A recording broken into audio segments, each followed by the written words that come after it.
Before the show, I was actually asked, what do you consider among the larger long-term threats to or risks in Asia?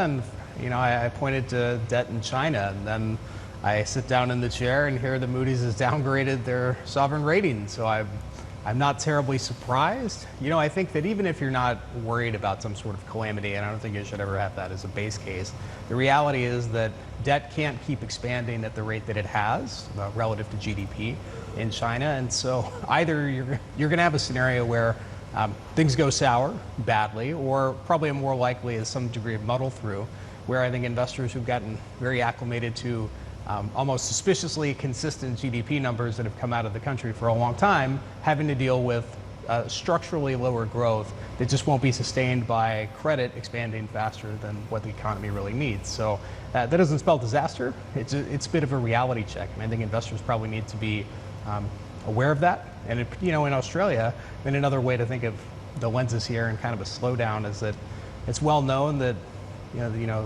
China's been building ahead of demand for property, and that's probably putting it nicely.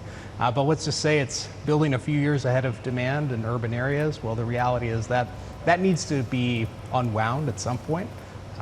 We're a big exporter of things that they need to throw those buildings up quickly, and eventually that'll flow its way through. So, I don't mean to sound like a chicken little, but I think these are risks that are real, and I think that more practically, you're going to see flow-throughs progressively over a few years. Joe, I agree with you, but do you think that Beijing is doing the right things? It's now embarked on a credit tightening program. Is it too little too late, or is that going to force a necessary clear out of the system that we really need? That's long overdue as well. It's definitely pretty late.